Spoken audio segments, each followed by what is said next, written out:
Well, it's my privilege to welcome you all to this evening to what I venture to think is going to be an interesting and penetrating discussion of India, Indian-American relations, and our continuing concern, affection, expression of continuing expression for the relation between the two great democracies.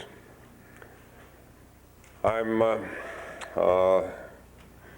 tempted, of course, to begin with a short history of my own relations with India, with some deeply penetrating thoughts about those relationships, all of which would hold you in an almost speechless spell.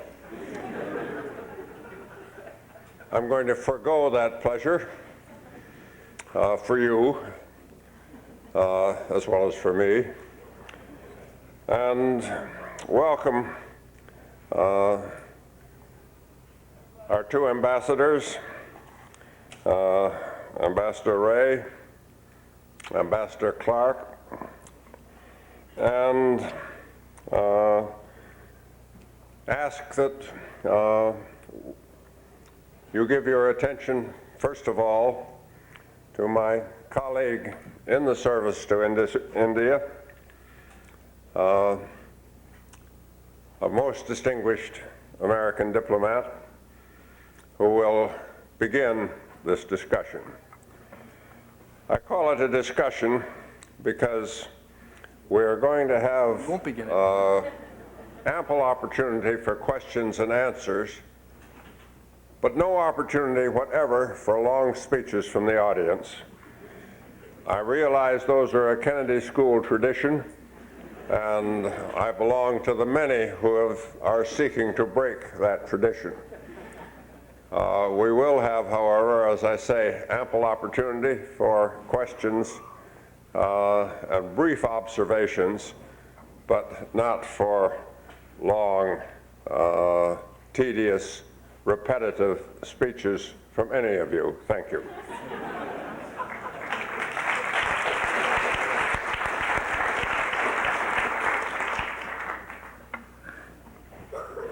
Thank you, Professor Galbraith.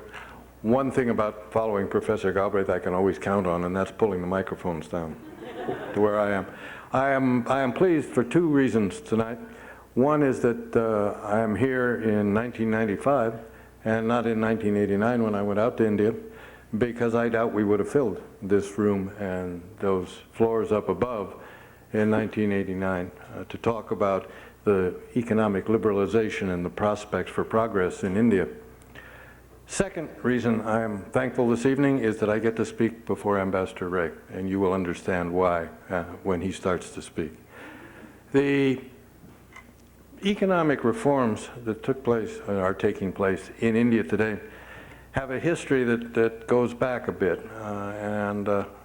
Unlike Professor Galbraith, I'll do a little bit of history, but the little bit of history is only to look back as far as about 1984, when then Prime Minister Gandhi did a small liberalization and got a rather large reaction from the economy.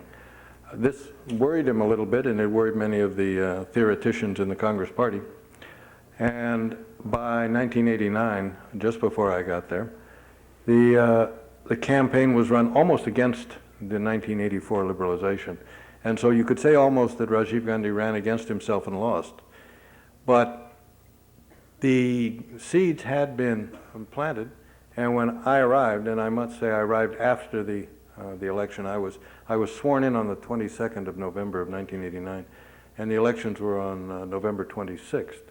And on my swearing in, one of my Indian friends said, "I suppose you're going right from here to be on an airplane to be in India for the elections."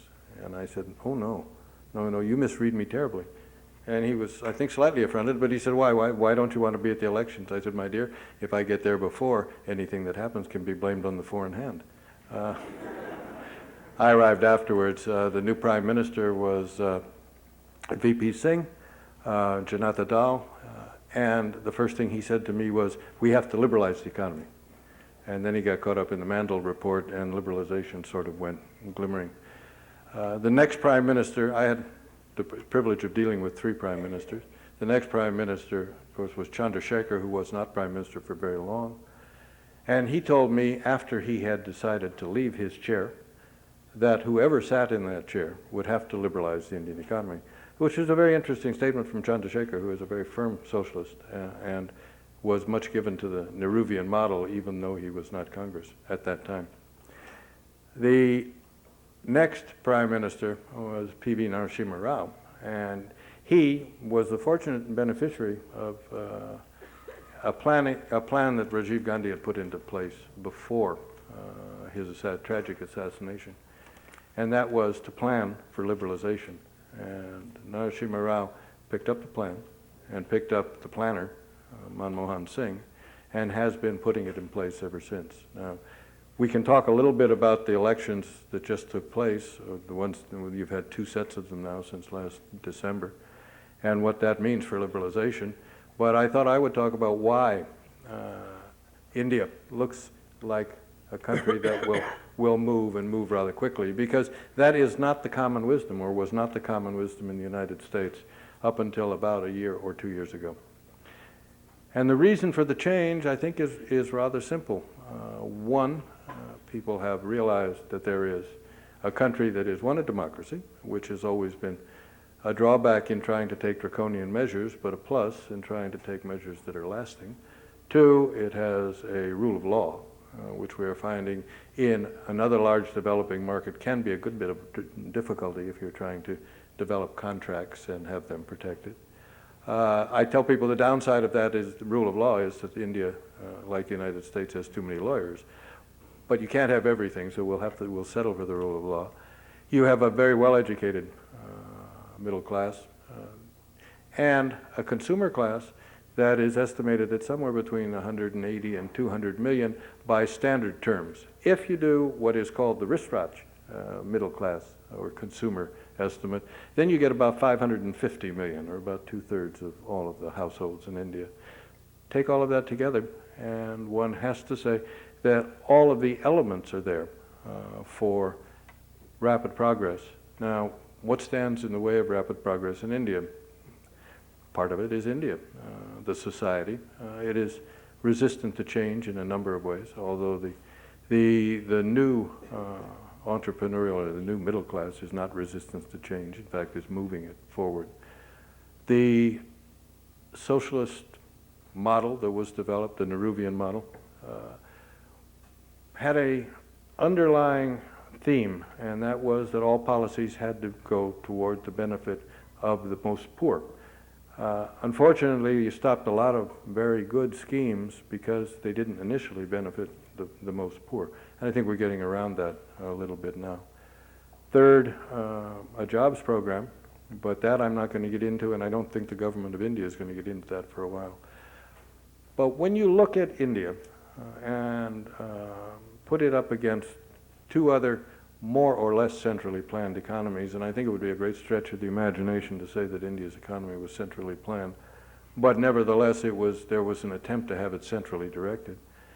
If you look at Russia, almost everybody in Russia was part of the public sector, and therefore when you change the public sector, you change everybody's life. In China, about 20% can be attributed to the public sector, and therefore you could conceivably isolate the public sector in China and still move it ahead, even though the 20% was a drag. In India, only 10% is public sector, and that includes the bureaucracy, and that includes all of the state enterprises, and that includes a lot of the private, large private enterprises too. And they are public sector because they are forced by law to continue in operation in the fashion in which they're constructed. You can't rationalize your operations. Having said that, if it's only 10%, and if you have what I think is one of the more dynamic economic potentials in the world, you could put that 10% to the side, maintain it inefficiently, and still move ahead rather rapidly. And in fact, India has moved up this year. We'll probably have about a 5.3 growth rate as opposed to 3.8 last year. which isn't bad for starters. Now, the world has noticed this. The United States is 40% of the investment going into India today. The United States government, I think, has gotten it about right. We now have members of the cabinet visiting India on a rather regular basis, and it's not just to sell things. Hazel O'Leary, Secretary of Energy, has been there twice. Now, she's been in energy salesmanship, but there's a lot more to it than that. There's nuclear safety and nuclear controls and a variety of issues that she addresses. Ron Brown was just there and did a good deal of business. In fact, I think it was about $7 billion worth of things that were signed. That doesn't mean that they're going to be done. In fact, probably over half of them won't be done, but they were signed. And it is a great cry from when I arrived in India. The figures for 1989 were for worldwide foreign investment in India $139 million. And so I made speeches all during 1990 and said, we have to change this. And everybody agreed and said, we have to change this. And the figures for 1990 were $70 million. And so then I made speeches saying, no, you misunderstood me. We have to go the other way with it. And now it is going the other way. And so the financial community looks at India, sees a stable country that has paid its debts and has never defaulted, that had scared itself very badly in 1990 and come back from that very nicely, and is moving forward in a positive manner. Now, what does that mean for the protected industries of India? When I left India in 1992, there was a great deal of concern about this, and in fact, there was even a group of leading industrialists who formed what they called the Bombay Club, which was to slow it down, or at least, as they put it, make sure that Indian industries got the same deal that foreign industries got too. Now when I go back and I talk to the same industrialists, they're telling me about their strategic alliances. Joint ventures is sort of a flat word, so strategic alliances is better, and everybody has them. It's amazing when you go around and talk to the various people. The problem that remains is how do you translate that to the average Indian? And the average Indian is quite poor. We shouldn't ever forget that. There are an awful lot of poor people in India. And it doesn't get to the bottom right away. And in fact, all of these big numbers that I've been throwing about haven't translated. One of the first projects signed was a project that Enron and GE are doing in Maharashtra for a large power plant. It was signed 3 years ago, and they just broke ground on it this month. So it doesn't translate right away, and it is easy to say, well, it hasn't come to me, it must be going to the rich. It's not going anywhere yet, but I am convinced that India will, no matter who wins the election, and I've talked to politicians from all sides, including Jyoti Basu, the communist leader of Ambassador Ray's state of Bengal, who all of which say the economic policies will proceed, and they will proceed as rapidly as we can make them go. So, as you can tell, I'm rather pessimistic about India, but I try and talk a lot about the positive, because I think there is much more positive in India today than we've seen before, and I think there's going to be more in the future. Thank you.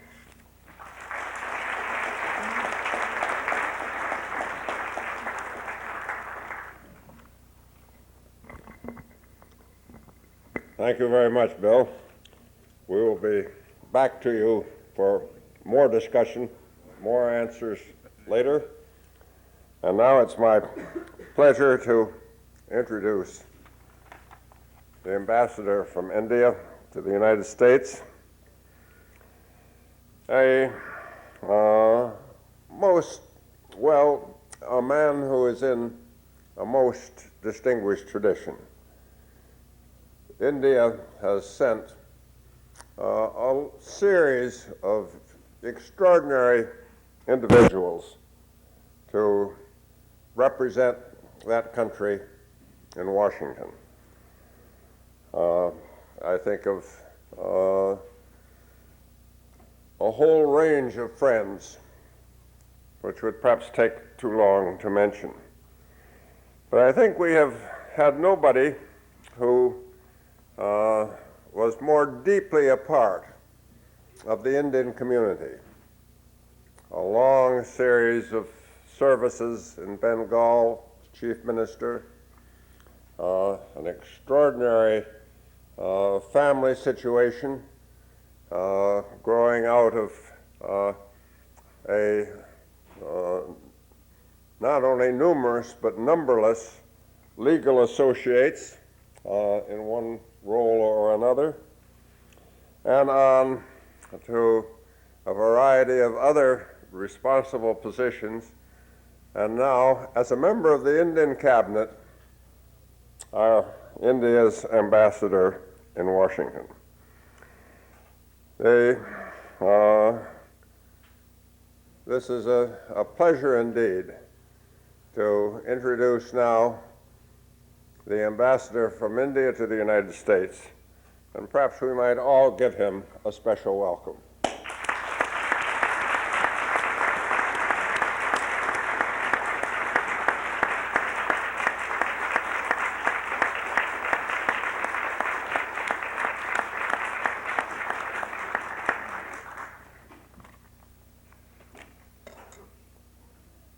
Thank you very much, Professor Galbraith, for this undeserved but very gracious introduction. Whenever you go to Puri, where Jagannath is, you go to the temple of Jagannath, but you don't enter the temple of Jagannath until you have, before that, entered the small temple of Brahma. Then you go there, say hello to him, take his advice, then enter the temple of Jagannath.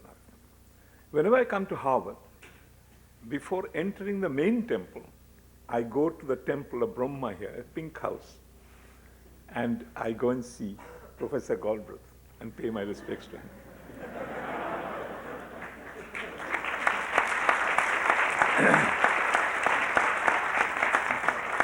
Like Lord Brahma, he always gives you sagacious advice. For example, he told me earlier this evening, speak for 10 or 15 minutes, because the Kennedy School likes discussion, not listening to anybody. I shall try and follow him, as I do practically in every respect.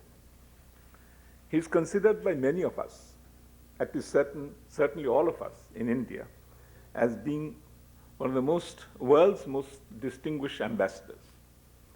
And his well-known Ambassador's Journal is very well read. Perhaps every school child reads it.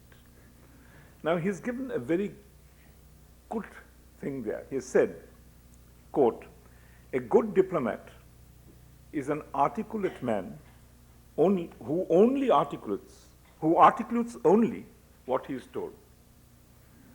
Now, ladies and gentlemen, tonight, I'll try to be articulate, if I can do any such thing. But I shall not articulate what somebody may have told me, but articulate about what I have personally seen, heard, felt, and experienced myself in India.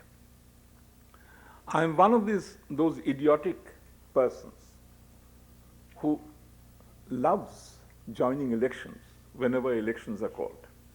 As a result of which, from a very early age, right from the second general elections in 1957, I have contested every general election in India excepting one. Right till the last one in 1991. 10 in all. And every time that I contested an election in India, I had one political party which opposed me, tooth and nail, and that was the Communist Party of India. I won 8 of the elections, but lost 2. People say that I had won those 8 elections because my wife, Maya, was the campaign manager in each and every one of them. And I lost the 2 because she was not there. I want to assure you that the prettiness or charm of the campaign manager had nothing to do with my defeats. We lost because in India, people know that they have acquired a very valuable right, the right to vote, and they exercise that right very, very carefully. We lost, for example, in 1977 because we had declared emergency and taken dictatorial powers. The very people who had voted Mrs. Gandhi in 1971 back to power with a 3/4 majority voted her out of power in 1977, 1.5 years after the emergency was declared. So in India, people's wishes have to be taken into account all the time. And if anybody says that I'll have this done in India or that done in India, he doesn't know what he's talking about. Without popular consent, before popular consensus, nothing can be done. I'm not an intellectual. I'm not an economist. I'm not a theoretician. I'm not even a diplomat, properly so-called. I will therefore talk about things which have really happened with regard to the economic reforms, why it happened, and what do we expect to achieve as a result of these reforms. In the course of that, I'll tell you what are India's black areas. We must know the black areas of India. What are India's white areas, and what are India's gray areas. I'm therefore going to be tonight of the earthy and attempt a salt of the earth presentation before you. I shall not try to sell India, but I want to tell you about India, its defects, its good points, and as to what lies in store ahead of us. We had our economic reforms in 1991. Why did we have it suddenly? Why was it announced in July 1991? As Ambassador Clark has mentioned to you, some thinking was going on with regard to the situation as exists in India in those days. I remember very well in 1990 and 1991, there being a series of discussions as to what is happening to us. We were the largest democracy in the world. 1/6 of the world's population lived within our boundaries. We were the largest secular state in the world. We had 130 million Muslims, the second largest Muslim population in the world after Indonesia. We had 40 millions of Christians, Parsis, Buddhists, Jains. We had 20 millions of Sikhs. We were the second largest market in the world. We had the second largest pool of computer software people, personnel. We had the third largest pool in the world of scientific, technical, and professional personnel. We were the 5th largest economy in the world, purchasing power-wise. We were the second largest English-speaking country in the world. Now, what had happened to us? Our growth was only 1%, not even 1%. Our foreign exchange reserves was only about $1 billion, about 7 days' purchase. Our deficit was 8.6% of the GDP. Our inflation was 17%. Our current account deficit was 3.5%. The short-term debt position was unmanageable. We were facing bankruptcy. We were facing ruin. Something had to be done. Something had to be changed. Therefore, before the elections, it was more or less agreed that we should warn the electorate that some sort of a change is coming. And that was a very difficult thing. the economic reforms in 1991 really affected a very sacred document insofar as India was concerned. It affected the 1956 industrial policy resolution adumbrated by Pandit Jawaharlal Nehru, drafted by him, propounded by him. Would India accept it? Would the people of India accept it? So the people had to be taken into confidence and given some indication as to what was going to happen. Came the elections. Prime Minister Rao became the Prime Minister, but he was a minority Prime Minister. His government was a minority government. He didn't have a majority. In spite of that, there was no difficulty. For the last 4 years, the economic reforms have gone on. They've changed, they've become better, they've become wider, they've become more liberal, but they're there, and people are wanting it. Every political party worth the name in India has come forward to say that if we come to power, we shall support the economic reforms. Recently in Karnataka, a change of government took place, where Bangalore is. The Chief Minister's first announcement was that the economic reforms remain and we shall fully implement it. Similarly, in Andhra Pradesh, a new government came, Telugu Desam government.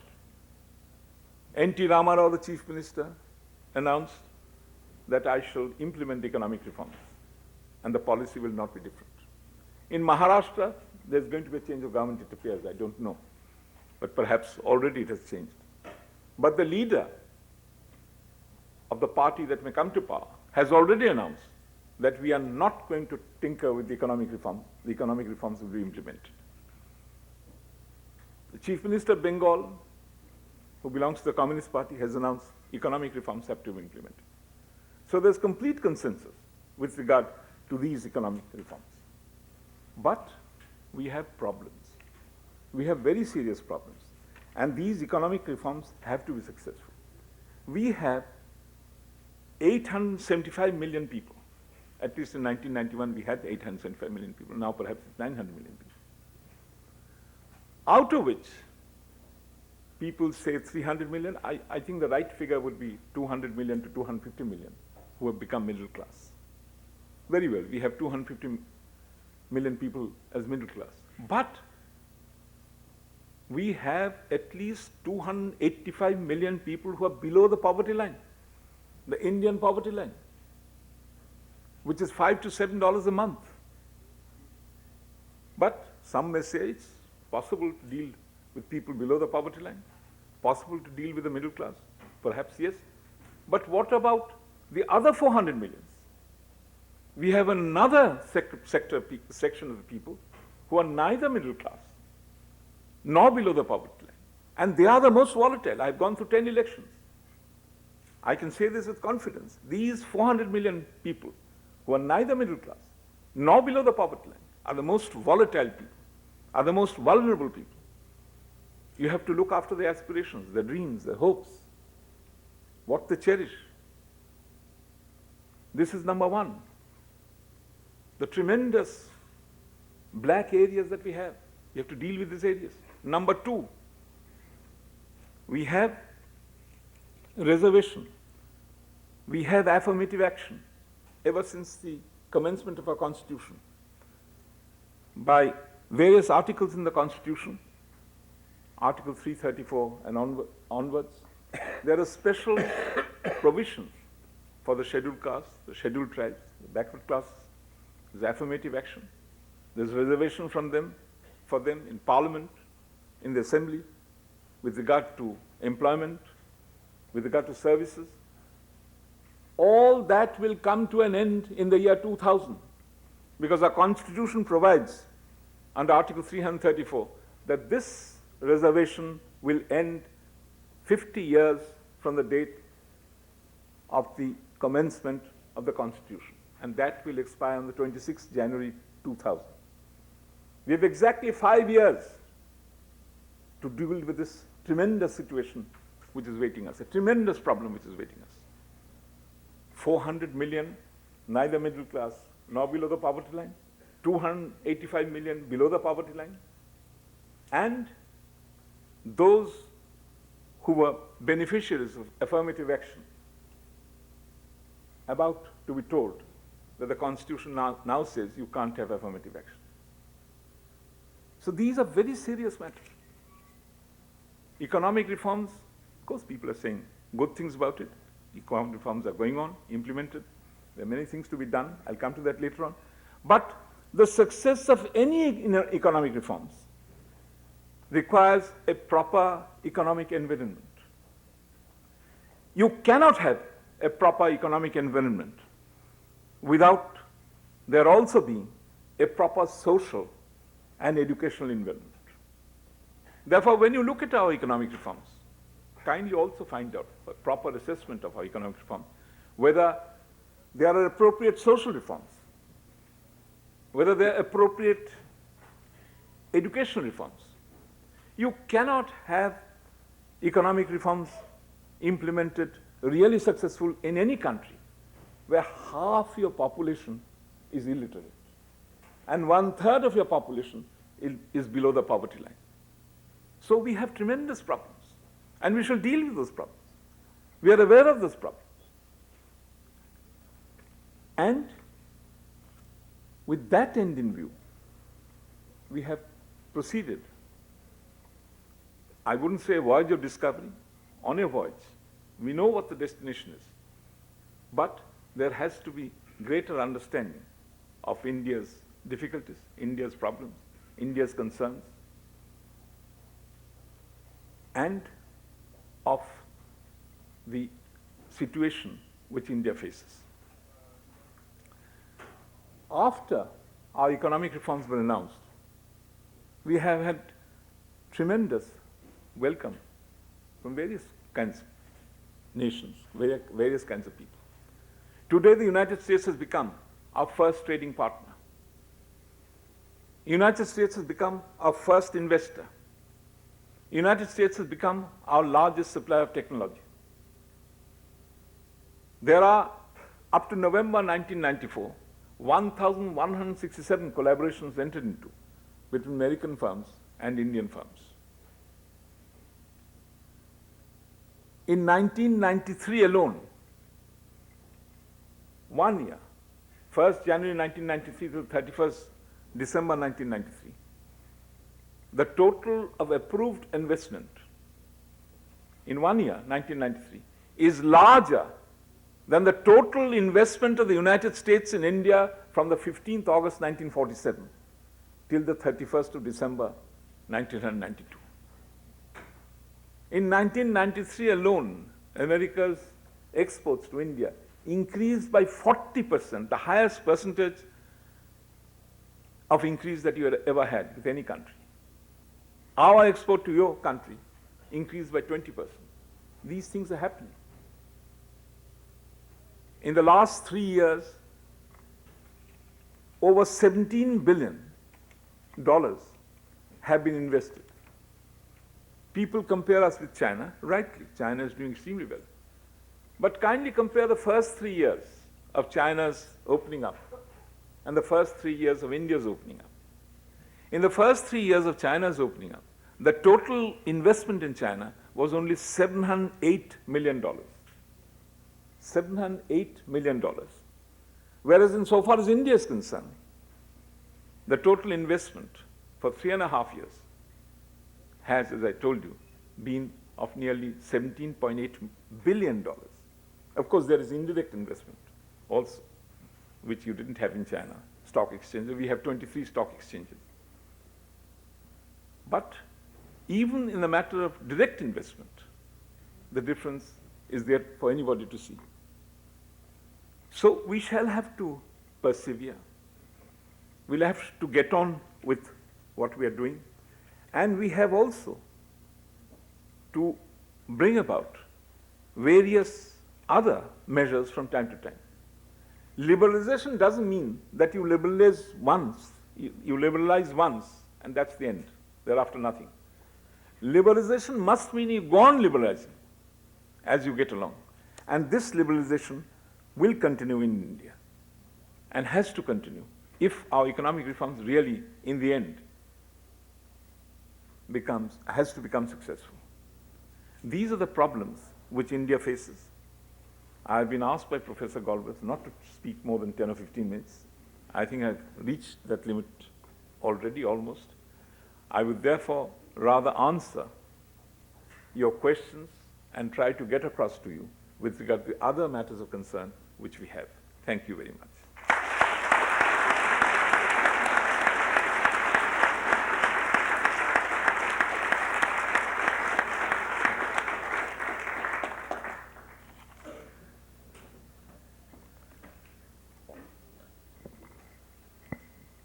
I share with all of you our admiration of that wonderful account, Ambassador Ray, of the development and the current problems of India.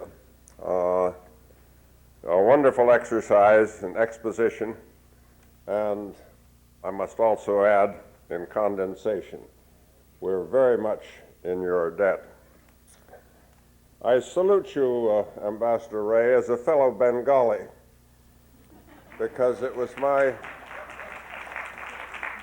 in Bengal in 1956 that I had, with Catherine Galbraith, my first introduction to India, under the leadership of a great Indian figure, Prashanta Mahalanobis. If I might take 1 minute myself, I would tell you that this was an enormous contribution to the power of metaphor.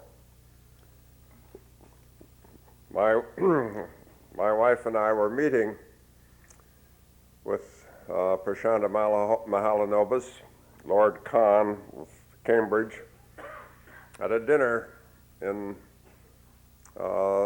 Geneva that year. It was the beginning of the second five-year plan, and Mahalanobis said that he was very anxious to get some people from abroad to come and talk about the second five-year plan, perhaps give advice thereon. And he complained that the Eisenhower administration in the United States had been very reluctant to find advisors, and had finally proposed Professor Milton Friedman of the University of Chicago. And I made the casual comment that inviting Professor Friedman to advise on planning was very much like inviting the Holy Father to open a birth control clinic. So compelling was that metaphor that he immediately asked my wife and me to come to India, which we did for several months. Our first introduction. And I must say, there was a mood at that time which was unique in the world. A sense of design, a sense of compassion, a sense of what was possible, some of which almost certainly has been lost, and some of which should be lost, because it involved an area of social guidance that could come after economic development, but not before. You will see, if I continue, the danger that we always face at these fora, the fact that people do not limit themselves by their own instructions, and you will be worried that that is true in my case. I'm going to stop now, difficult as that is, ask our two speakers to comment on the recent elections as they see the Indian prospect. Do we have a political change coming of dramatic proportions? I think maybe I'll ask Ambassador Clark that question first, and then go on to Ambassador Ray. You want us to stand, or can we do these from? Oh, sit down there. All right. I like it better that way. Standing next to Ken Galbraith always gives me slightly inferiority complex. Let me give you the outside view, and then turn to one of India's premier politicians to give you the inside view. The political process in India over the last several years has been tending toward a more regional party structure, in my view. If you look at the results, and one of the elections that was very closely watched was the one in the Prime Minister Rao's home state of Andhra Pradesh. The results there were variously described as the Congress Party losing a state that it had maintained for a number of years, which was not quite accurate. The Telagusam party had been in power before. In fact, the head of it is a rather colorful movie actor who used to make a movie before each election which assured his victory. He made a movie before the election he lost and was probably the oldest man ever recorded on film playing Krishna. It didn't work. This time he married a new wife, well named from Indian tradition, Lakshmi Pavati. And if things go on long enough, you may have the same transition in Andhra Pradesh that you had in Tamil Nadu, but that's a different argument. The fact is that, as Ambassador Ray has said, all of the changes taking place, and some of them have been based on appeal to the poor. N.T. Rama Rao in Andhra Pradesh promised 2 rupee a kilo rice, which he can't provide, and everyone knows he can't, but never mind. They like the promise. That's about a quarter of the price of the subsidized rice now. If you look at an exchange rate of 30 to the dollar, that's 6 cents for 2.5 pounds or 2.2 pounds of rice. But the trend that's going on is not necessarily one that will bring about a marked shift in the policies, but it will bring about a marked shift in the way the central governments are formed in India. I think probably you're not going to be able to see a solidly Congress or a solidly BJP government at the center, but a coalition government of some sort. Bill, is this just an extension of what we're experiencing here in the United States, a mindless desire to turn out of office anybody who happens to be there? Yeah, it looks an awful lot like what we're doing in River City, but it hasn't gone quite that far yet, at least at the center. You don't think the situation in India is quite as dangerous as ours, you're saying? Well, now, that depends on where you're coming from, Ken. Ambassador Ray? Well, to really appreciate the changes that are taking place in the state governments, one has to go back a little from the time when India became a true democracy, both theoretically and from the practical point of view. As I told you, I've been contesting elections from 1957, that's the second general elections. In the second general elections, in theory, there was democracy, but there's a large number of pocket boroughs. For example, I had personally this experience when I went campaigning. People told me, why are you here? Why are you wasting time? Doesn't matter, these people will vote for you. And they would tell them, look, you vote for this chap, and go out. And that's the sort of thing that's happened, there's pocket boroughs. In 1962, the second general election, it was more or less the same. But from 1967 onwards, particularly in 1971, things totally changed. In 1967, in Bengal, we were defeated for the first time, and the communists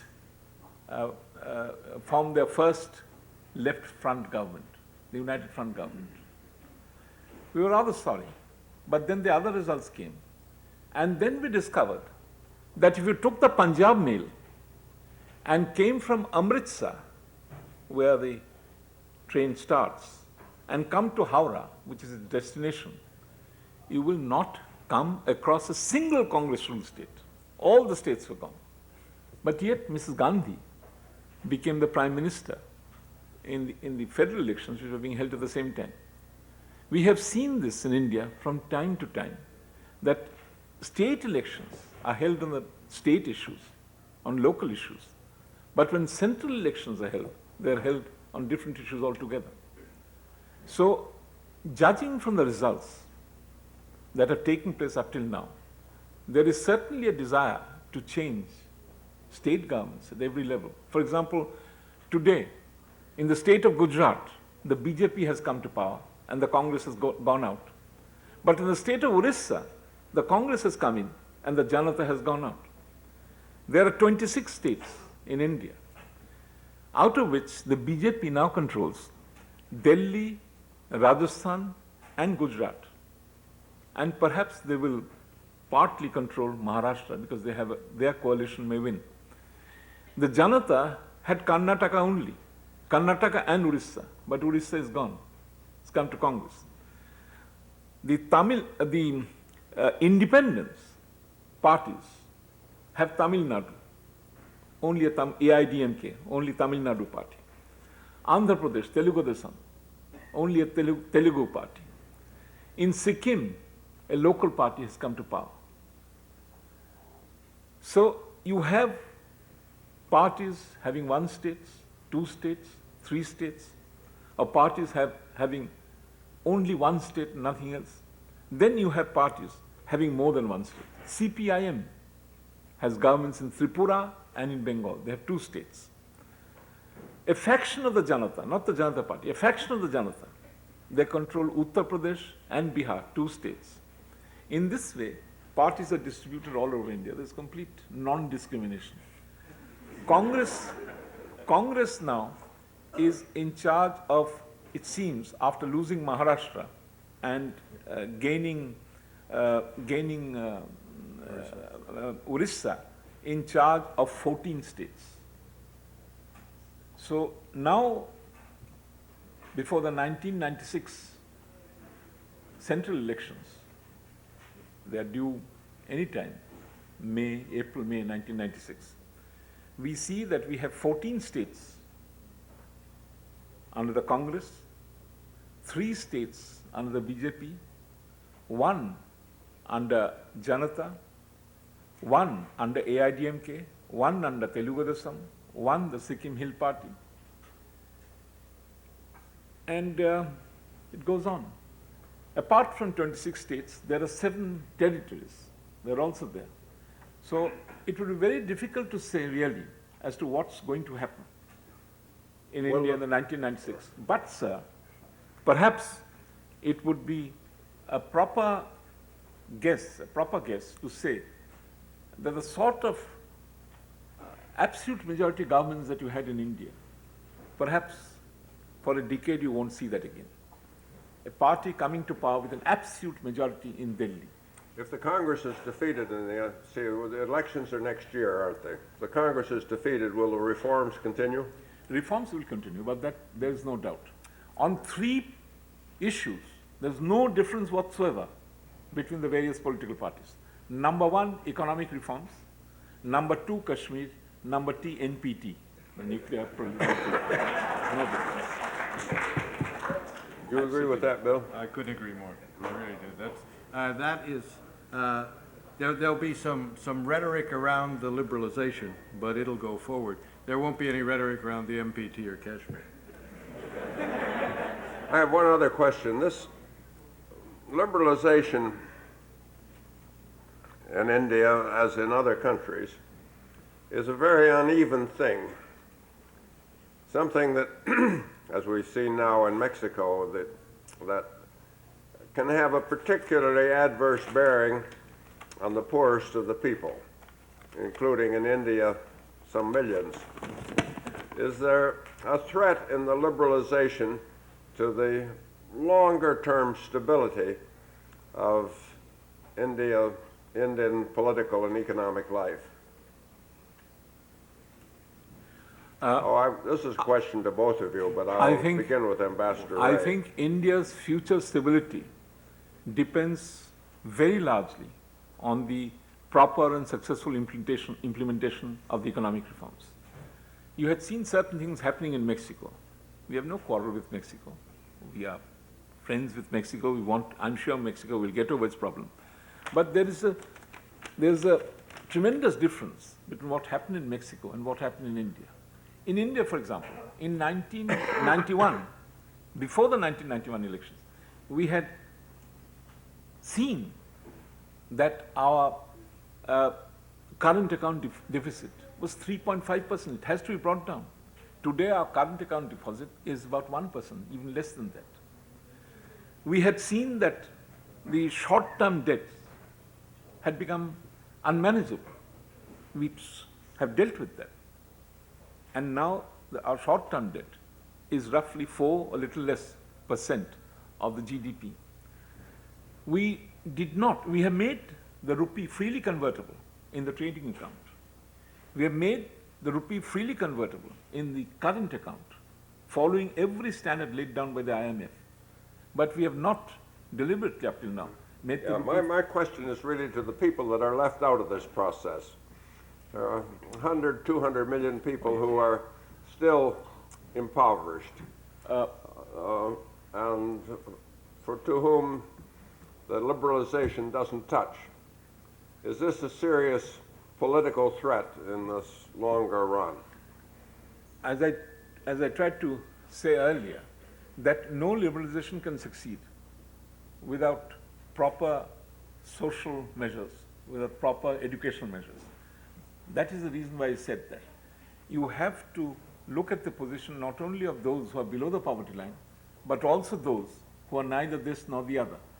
And it is because they have to dealt with that you require economic reforms. Bill? I'll differ a little with Ambassador Ray. It seems to me that you are getting something that is causing disturbances in India, and that is competition between the states. Prime Minister Rao, when he kicked off the 100th anniversary of the Confederation of Indian Industries in Calcutta, made a plea that states not compete with each other, and yet competition is really the name of the game. If you look at where the investment is going in India today, you'll find that it is going into Maharashtra, it is going into Gujarat, it is going into Andhra Pradesh, it's going into Tamil Nadu. But it is not going into UP, which has 185 million people in one state. It is not going into Bihar. It is not going into Orissa. And so there are going to be tensions here. And if the state tries to level it, you're getting back into the state trying to tell the private sector where to go, and that will cause problems with liberalization. So yes, I think it is going to cause some problems. That's certainly a question which will arise and is arising, and attention has to be paid to that. Otherwise, the Prime Minister would not have said what he had said in Calcutta. Obviously, there's thinking going on that. That has to be looked into, particularly the northeast areas also. Mm-hmm. We now have half an hour left, and in the tradition of the Kennedy School, eager questioners quite capable of taking up the next 2 hours. So I'm going to shift the discussion from here to the floor. And who is first? Good evening. A question for both Ambassador Ray and Mr. Clark. It's dealing with economics, given the privatization issues you were discussing. China had a problem with inflationary currencies. Mexico has a problem with its quote-unquote lower classes claiming they're disenfranchised from their economic growth. Both those issues, directly or indirectly, have been touched upon. Could you address both those issues and how you see India dealing with that problem, which may cause destabilization, as Ambassador Galbraith mentioned? Also, American and other firms investing in India are very concerned about being able to, the tax rate on earnings and the repatriation of those tax rates. And given India's historical protectionistic laws, which have recently changed, might a destabilization make that volatile 400 million you alluded to, Ambassador Ray, and the lower classes as well, or the poorer people, politically insecure enough to reverse some of the liberalizations? We had, we had, from the very beginning, paid attention to certain aspects of that question. And that is the reason why we had to look into areas that I had mentioned: the current account deposit, the short-term debt question, and also the inflation question. inflation was 17% in 1991. It was brought down to a single digit. It's recently come to 10% again, but again coming down. So these are the questions which are always in our minds. I mean, obviously, we are aware of the situation. We are aware that what has been brought about by us must not be allowed to be destroyed or in any way influenced, and therefore whatever steps are necessary for that purpose has to be taken. For example, if you look at our budget, we have already set aside 27% of our budget for social sectors, and perhaps there'll be an increase in that, but I can't say anything now. On the 15th of March, we'll have a new budget. 27% of our budget is going to the social sectors. We have also said that insofar as education is concerned, 6% of the GDP must go for education. And with regard to transfer, the difficulties of transfer, if you go into it deeper, you'll see that there are some delays in India which do take place, there's no doubt about it. But ultimately, you will not find one investor who has not got back his money within a reasonable period of time. Nobody has been denied his profits. Yeah.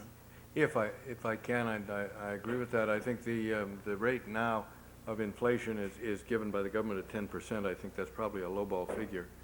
The fact of the matter is that people are worried about inflation, and they're more worried in the areas that are growing the fastest. Bombay, low-cost housing is no longer affordable for people that would live in low-cost housing. It's still being built. It's not even built yet. And so people are concerned, and that's why Shiv Sena and BJP ran on a promise of keeping the prices of the 5 basic commodities level for 5 years. That shows a concern on inflation. So it's an underlying concern. It's been handled fairly well until now, but there are pressures on that. On repatriation, as I talk to business now, the new rules and the new laws, they're fairly comfortable. Nobody has backed off yet. I think that's well in hand. But inflation is a serious concern that the Indian government is giving serious attention to. I think the problem is not repatriation, but with the recent problems in Mexico, as a private investor, many people like us, we are concerned that the largest inflow of money in India, the so-called improvement from 1991 until 1995, has been the NRI, the non-resident Indians' money going in, large amount of deposits, which is very liquid. Mostly it's in the stock market. And what will happen if rupee has been stable until the end of 1994, but for the last 4 or 6 weeks, even though the US dollar has declined in general, but rupee has declined even further against the US dollar, which is a strange phenomena. And being the investors as fickle as they are, what will happen to the India's balance of foreign exchange receipts when people start to get out like they got out of Mexico? Well, let me start. I think the NRI community, which is getting interested in India and also in productive areas rather than just investment, I don't think is the lion's share. That's a China phenomenon, but I don't think it's an Indian phenomenon at this point. The fact that the U.S., the rupee gets a little weaker against the dollar isn't unusual. We're getting weaker against stronger currencies, but weaker currencies are getting weaker against us. The way the Indian government has handled it so far, I would be very surprised to see the kind of capital flight that you experienced in Mexico. I really just, it's too prudent a government to strike that unless something unforeseen happens, and obviously I don't foresee the unforeseen. I think that's what is reassuring. With regard to the NRI investment, of course we would like NRI investment, but NRI investment is not to the extent that you are mentioning. Okay, I won't go into details. But insofar as the rupee-dollar ratio is concerned, it has been maintained at 31 point something for a long, long time, and still is. I'm talking about very recently, like, last 2-3 weeks, because I follow it on a daily basis. It's 31 point something, or 31 point something. Yeah, but it has remained, and it has remained so from almost when the economic reforms were announced. right. Thank you. This question is for Ambassador Ray.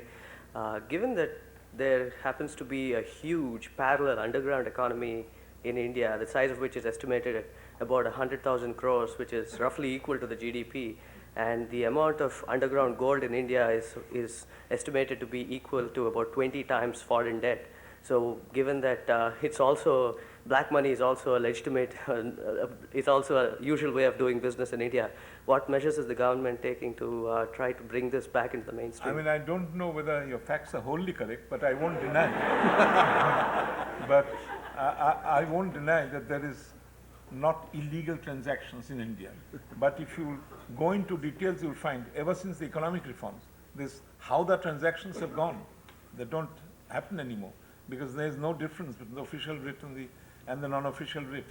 Because the Indian rupee today has not been valued by us at a particular rate. In Mexico, they had fixed the value of the peso at a particular rate. India didn't do it. What we have done is to fix a floating rate depending on market conditions. As a result of which, the things that you're talking about are perhaps a thing of the past.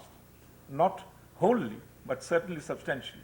In Mexico, the peso was fixed at a particular rate. But in India, that is not so. The rupee would change according to market conditions. And it's hardly changed ever since the last 2-3 years.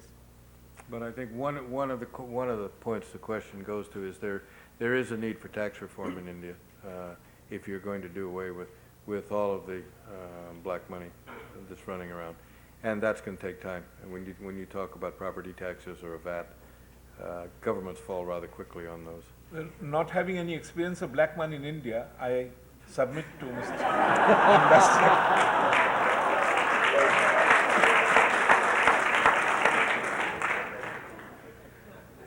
With the regional trends towards trade integration, it's useful to note that India has traditionally seen itself as a regional superpower. What are your visions as to what India's future evolution will be with regard to its regional neighbors in terms of trade and investment? With regard to our neighbors, trade and investment, that is exactly what we want. We have been trying to our best to get our neighbors to come and have trade and business with us, have commerce with us. And we are having some trade and commerce. You know the SAARC organization, and SAPTA, the organization called SAPTA, that's their aim, to get business and trade commenced and started with all the 7 countries that we are there. I think, however, India suffers from a little bit of the U.S. problem. I think it was a prime minister from Professor Galbraith's original country, Trudeau, who said, someone said, why are you worried about the United States? It's friendly. He said, it's like sleeping with an elephant. Even if it's friendly, it may roll over. And India is very large by comparison to her neighbors, so it's hard to work these things out.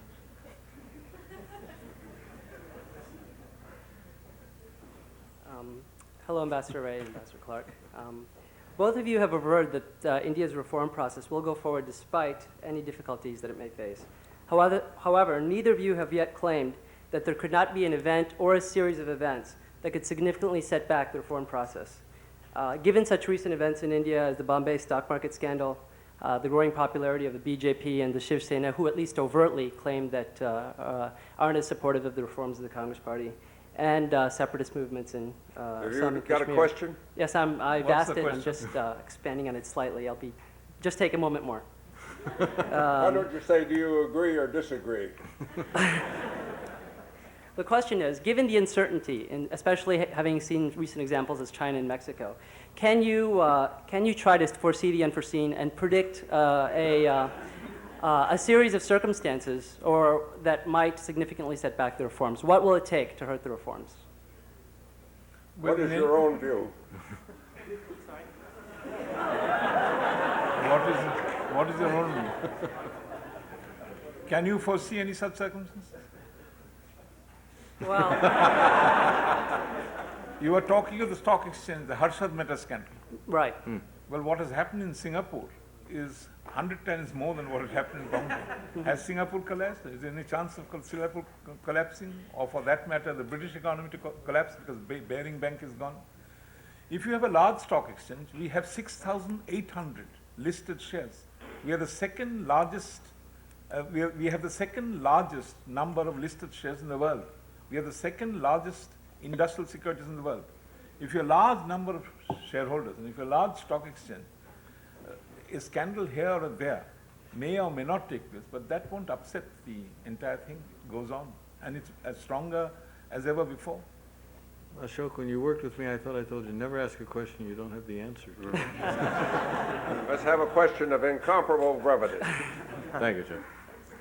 Yes, there has been some concern that in encouraging so much foreign investment, that India may be encouraging also dependence upon this foreign investment and not so much encouraging its own self-sufficiency. What measures do you think the government needs to take to ensure that the Indian companies and the Indian investors themselves can provide enough investment for the country so that it will not be solely dependent on foreign investment?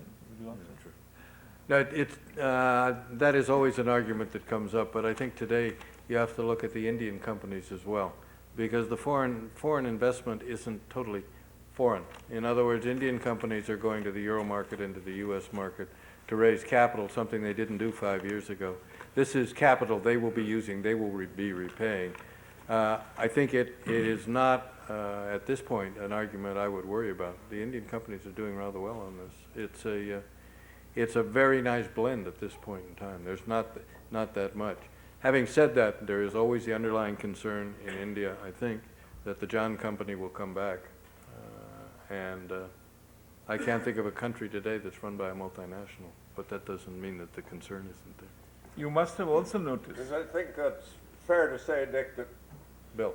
we have come over the years to worry somewhat more about corporate incompetence than we do about corporate power. That is not only fair, it's accurate. If you had looked at the investments, you would find that most of the investment in India from foreign companies is for infrastructural development. In point of fact, by 2000, we shall be requiring $100 billion of new investment for infrastructure alone. And the investments, if you look at them carefully, most of them are for informatics, energy, transportation, environment, food processing, and the like. Therefore, these investments are being made for the purpose of producing something in future. Ken, I hope you said Dick because I look perennially young, but... Beg pardon? Nothing.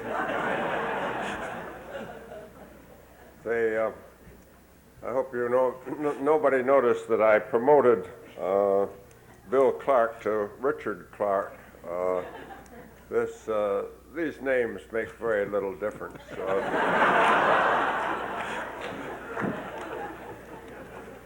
Ambassador Ray, thank you for your interesting introduction.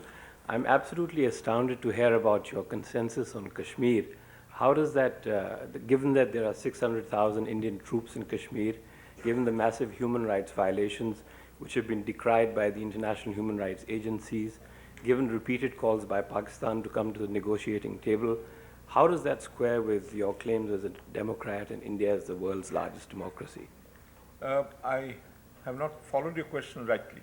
Insofar as Pakistan is concerned, you know what the position is. No, I don't. Well, President Clinton, the things on which there's complete consensus in India, I'm mentioning them one by one. President Clinton and Prime Minister Rao last year had signed a joint statement in which it has been categorically stated that the disputes between India and Pakistan have to be settled bilaterally and on the basis of the Simla Agreement. That is the very basis of what was being done. Right. Now, under the Simla Agreement, you remember, in January, we had 2 days of talks, and 6 proposals were made by India. Those proposals are still lying with Pakistan. What are those proposals? The first was that we already have an agreement of not attacking each other's nuclear installations, meaning thereby the thermal plants that we had, nuclear thermal plants. We said, let us extend that agreement to all areas, all centers of population and all centers of trade and business. Number 2, let us sign immediately a no first strike or ever any strike agreement. Right. Thirdly, let us withdraw troops from the border, from the line of control, to such a level as would be compatible with troops guarding friendly borders. Fourthly, there was a suggestion with regard to Siachen, coming down, locating the position, finding out who is where. Fifthly, with regard to Sar Creek, 50%, the proposal that was made was accepted. And lastly, because of trade and commerce, let us have a commission, let us have trade and commerce. These 6 proposals are there. But talks certainly will take place. Now, when I say that there's consensus, all political parties have fully agreed that this is the position. Right, but what does that have to do with the self-determination for the Kashmiris? Okay, there are confidence-building measures with Pakistan. I don't want but to how argue. about the Kashmiris? But I don't want to argue. But as you know, the clear position on which there's complete consensus in India, that there cannot be any question of self-determination of Kashmir, because as you know, the documents which are there show that the Maharaja of Kashmir had on a particular That's not what the signed UN accession. resolution No, says. So That's therefore, enough. you see, that's the position. On that, there is consensus that the instrument of accession was a valid document, and it was done under the 1947 Indian Independence Act, an act passed by British Parliament. And the acceptance of the instrument of accession was not by any Indian; it was by Lord Mountbatten. What about the UN resolution? Well, And I can answer that, sir, too. Yes. Insofar as the UN resolution is concerned, resolution of the 13th of August, if you kindly look into those, I shall be grateful. 13th of August 1948 and the 5th of January 1949. Read these two resolutions and you'll see that the United Nations is saying there would be a plebiscite provided Pakistan, as agreed, withdraws all their troops, and also all Pakistanis who have come into Indian occupied Kashmir withdraw from Kashmir straight away. Until these two things are done, there will be no plebiscite. Up till today, that has not been done. while we're on mention of Pakistan, I want to ask Ambassador Clark a question. Bill, what is the prospect of this terrible disorder in Karachi and in the Sindh? What's your view of that? Is there a solution? Well, you know, it is a city out of control. It's an interesting fact. Ambassador Ray talked about India being a secular society. Indeed, I swear half the people I met in Delhi are from Lahore. But you don't know that. If you go to Karachi, the Muhajirs, the refugees from the partition, are still a distinct group. They haven't been assimilated as well. I flew through there on my way up to see our ambassador to Pakistan one time, and was met by someone who worked at our consulate general, and he was a Muhajir. And we were talking about Kashmir, and he said we would be grateful if we only had as many guns in Karachi as they have in Kashmir. It is a situation that the Pakistan Army doesn't want to handle, the Pakistan government can't handle, and the Karachi police are unable to handle. So it's a problem, and I don't see a solution for it right away. I wanted to ask for a clarification on one of the comments Mr. Clark had made earlier about investments in different states and the competition going on between them. Mm-hmm. Looking at the US, isn't this a very good thing that even sleepy states like Bihar that used to avoid investment are jumping the gun and competing with Maharashtra and others? Why is it perceived as some No, I think the problem? competition is good. What my point was, U.S. states compete all the time. I think the Indian state competition is good. It causes a difficulty in the Indian egalitarian view that everyone should sort of progress together. And these two things run against each other, and they're going to continue. But Bihar is not jumping up and down, unfortunately. Lalu has not made it jump yet. Well, on this, I don't want to say anything at all, excepting this, that Governor World of your state, Massachusetts, is just back from India. And I understand that Karnataka and Massachusetts have become sister states. What it means, you will decide, but they have become sister states. And a number of contracts were signed, MOUs were signed between the governor and the government of Karnataka. Short question. Yes, Ambassador Ray, earlier you alluded to the importance of social and educational initiatives to sort of ensure a more complete success of economic reforms. I was wondering in the context of all of these economic reforms, if there's any rethinking going on in terms of how India will approach its social and educational issues. No, it's part of the whole. I mean, it's conceived in India that economic reforms by itself won't do. To make economic reforms successful, there have to be social reforms, there have to be educational reforms. So what sort of I reforms mean, there's a will they whole be? world who do not know about economic reforms. There's a whole world who would like to know more about economic reforms. And there's a whole world who would like to have some advantage shown to them and some benefit shown to them. But there's a whole world again, these very people, millions, want to have the benefit of the economic reforms. So economic reforms, to be successful, have to be accompanied by social reforms and education reform, which India at the present moment is in the process of doing also. But is there any sort of rethinking about how those issues will be addressed? Or will the existing program simply be expanded on? No, insofar as the existing economic programs. No, in terms of social programs, in terms of literacy. As I told you, 27% of our budget is reserved for the social sector. And we are trying to get 6% of the GDP for education and to make it compatible with the growth that is having in the other sector. Could we enlarge on that point for just a minute? My first association with India was a time when economic development was regarded as moving the heavy furniture of capitalism to a new country. A great preoccupation with those 3 steel mills and much other similar heavy investment. Can we look back on that now, Mr. Ambassador, and say that we enormously underestimated the importance of human investment, of education? That we did not at that time realize one of the great facts of the world, of the present circumstances of humankind, that there is in the world no literate population that is poor and no illiterate population that is other than poor. Something we should have realized earlier than we did. Is that a legitimate criticism of those of us who are associated with early Indian development?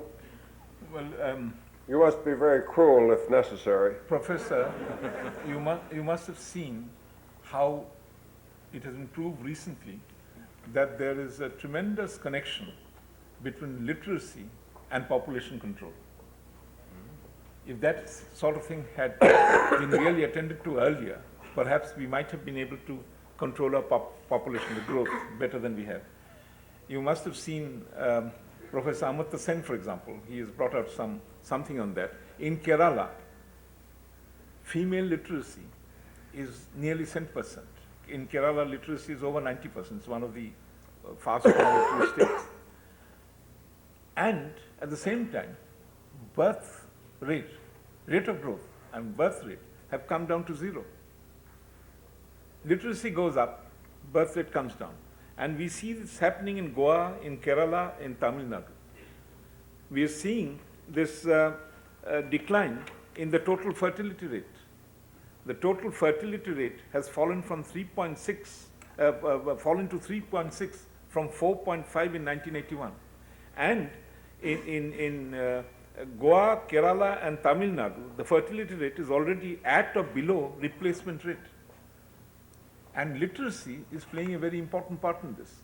So you're right there. With regard to this program, perhaps much more attention should have been paid earlier. I couldn't agree more, and attention still needs to be paid to it.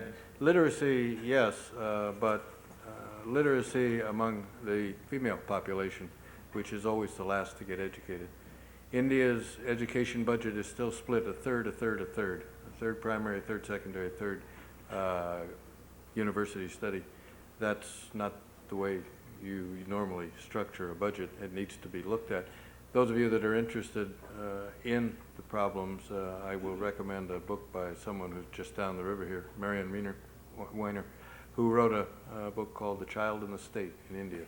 It's worth a read. We'll have 2 more questions, yours and yours.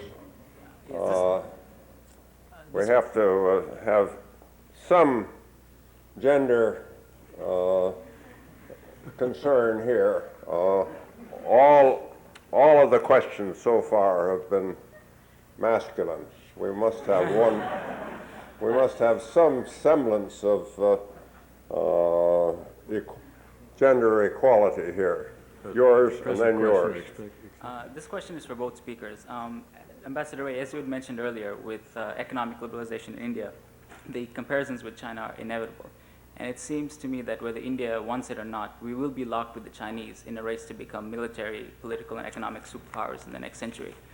You had also said in your speech that the end is clear when speaking of liberalization.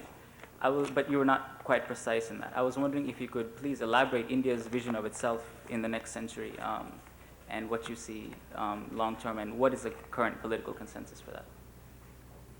You want me to answer? Well, Well, insofar as the economic position is concerned, I'm not saying this, but every economist says that. Whether economists are right or wrong, only you can tell, and Professor Galbraith can say. They are saying that if we go on doing what we are doing, by the end of the century, we shall become the single largest democratic open market in the world, and that the growth will be tremendous. But we shall have to wait and see. But for that purpose, we'll all have to work. It will be arduous work, it will be difficult work, but it's not impossible. If I can on that, you concede to China, I don't. I think Chinese are going to have a great deal of difficulty. Right now, they're quite pleased that they've gotten perestroika with no glasnost. But, and they point at this former Soviet Union and say that's what happens when you do glasnost first. But believe me, they're going to get glasnost, and they don't have the stable democratic foundation that India does, and that's going to be a real problem for China in not too long. Your question in this male-dominated audience. Good evening. Actually, my question follows in suit to what we've just been witnessing, that there is a great gender inequity.